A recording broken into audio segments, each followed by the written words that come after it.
But I think it's made a difference. I think, even if you're at the game at the weekend, whenever we've sort of been chasing victory or being behind, there hasn't been a real sort of anxiety in the stadium. It's been a real sort of push on the players. We can do this. We've done it before, and I think it started with our second or third game against Sheffield United here. When we won really late. Then there was the Liverpool game, and it just built from there. And it's been an important part, I think, for us in the sort of stage we are as a team. If you're sort of fighting our supporters as well, trying to get them to get behind us, it would have made the season a lot more challenging than what it was. So, and it'll be important tomorrow night. It absolutely will be, because against City, there's going to be times when you're going to have to defend, you're going to have to suffer, you're going to have to work hard without the ball, and they're going to put you under a lot of pressure. And during those moments, and if we've got the crowd behind us, we can ride them, then we can have our own moments. We always finish games strong. We're a fit side, particularly when we're going down our end in the second halves. There aren't many games when we haven't finished strong, and tomorrow night's going to be important. I know it's difficult to compare previous meetings, but your game with City was one of the best games of the season. Yeah. Wasn't it? And Yeah. Astonishing game. Must give you hope that you can attack them, expose frailties if they happen.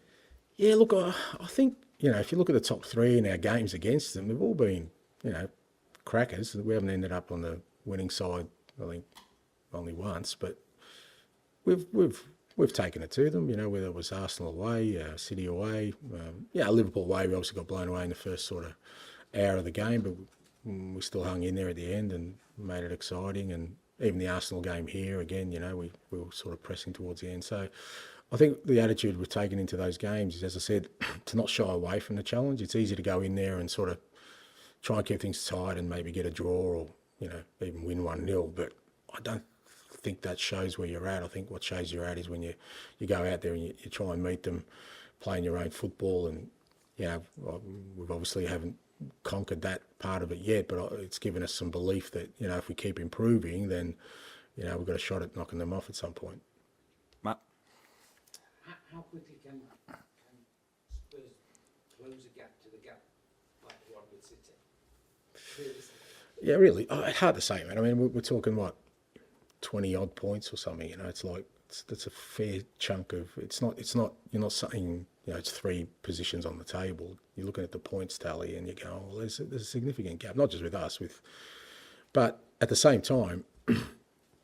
That's us at kind of the beginning of the process. That's us at hopefully, base camp in terms of creating a foundation and how quickly you get there. Again, I think if you put time frames on it, you're either, putting too much pressure on yourself to achieve something that's difficult, or you're limiting yourself if you say it's, 5 years down the line, when why should it be 5 years down the line or 3 years down the line? Why can't it be next year? So, my belief with all these things is it's not about sort of bridging the gap. It's about improvement in yourselves. If we can be a better team next year than we were this year, logically you say we get closer. How much closer will depend on how much better we are, but, putting time frames on it, I just don't think it's going to help us both, if I put unrealistic ones or even try and put some sort of logical sort of time frame around it. Tom?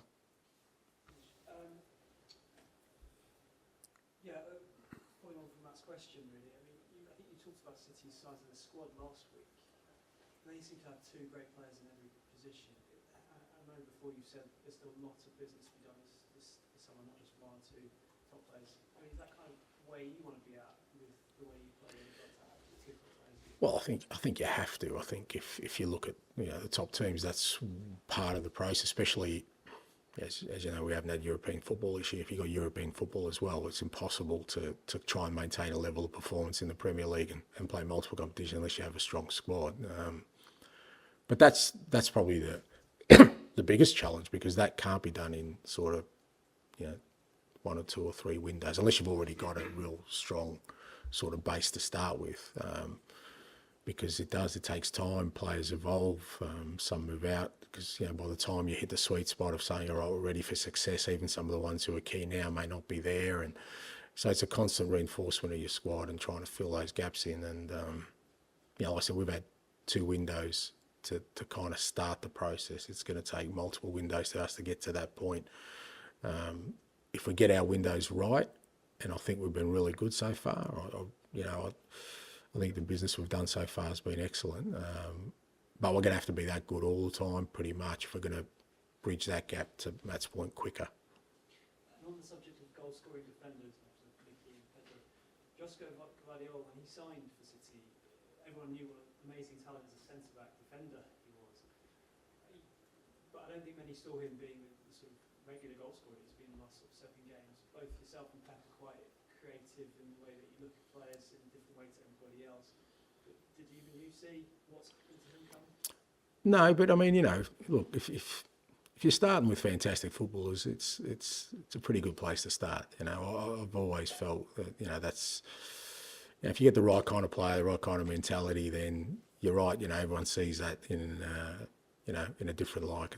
It's like a work of art, mate. We all have our own opinions of why it's good or why it's not good. So, but yeah, he's been outstanding. But like I said, you could see he was an outstanding footballer.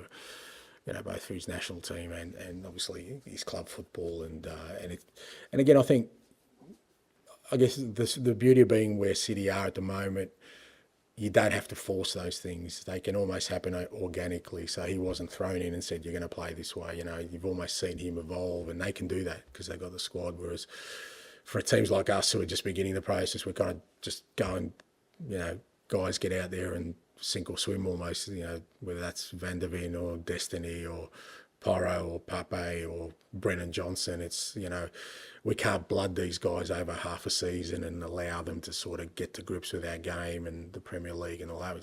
So that's where it becomes a little bit more challenging. Whereas I think when you've got a solid squad, you can bring guys in and you can allow them to sort of find their space a little bit more organically. And just finally, earlier you said, I think you said bragging rights are sort of meaningless to you at least. But for Tottenham, with their lack of trophies, as we all know for the last 20 years or so, it's been one of their most sort of celebrated things is getting one over their rivals. I suppose does the fact that you're sort of suggesting it to me suggest where you want to take this club, that it's beyond having those kind of side closure. Okay, so I assume over the last, when was the last time the club won a trophy? 15? 2008. Yeah, I suppose in these last 15 years, there's been years where Tottenham have had bragging rights. Yeah, there's no. I walked through the halls, mate. There's no bragging rights trophies in there. There's none. The pictures on the wall do not show players with a big sign saying we got bragging rights. They've just got pictures of Bill Nicholson and the people who've actually achieved, and that's where I want to get us. And you know what? Funny thing is, if you win trophies, you tend to have bragging rights as well. So, and like I said, I just want to make sure that we stay clearly disciplined, focused on that. Look, it'd be easy for me to say that, just getting one over your rivals is most important, and you could do that and not win anything, and I feel great about myself, and maybe the fans feel good about me, but we can't be successful if that's our goal. Have real goals. The real goal is, like I said, success to me means trophies. And until we do that, the rest of it, we just got to make sure that we stay laser focused on, what we wanted to achieve. Ed? Hi, Ange. Just on one of the other summer signs you didn't mention before, James Maddison seems to be coming back into the bit of form. Played quite well the weekend. Do you think he could be the key against City to sort of unlocking that? Yeah, definitely. He could be. Matters. Again, he's just had one of these kind of seasons, like a lot of our guys, when they were at their best, you could see just, how impactful they can be on a game of football. And I thought on the weekend especially, he was right back at it. He was, he was really creative. He was working hard. He looked fitter. He was a couple of runs he made where, they couldn't keep up with him, and that was him earlier in the year, and it's taken him a while to get back physically more than anything else to that level. And it's a big thing for footballers. I know. We tend to focus on their technical ability, and especially for guys like Matters, sometimes even they think that that's the most important part of the game. But if they're not physically right, especially in the Premier League, you just won't get away with it. And it's taken him a while to get back to that level because he missed so much football. And in the meantime, it's fair to say probably he lost a bit of confidence along the way as well. But I thought on the weekend he was, like I said, it was back to the levels we saw earlier in the year. And when he's at those levels, he can be, he can hurt any team, with his creativity, his running, his ability to score goals, create goals, and I think he'll be very important for us tomorrow night. Has he got, sometimes a bruise maybe to get in the England squad? That's a real incentive for him.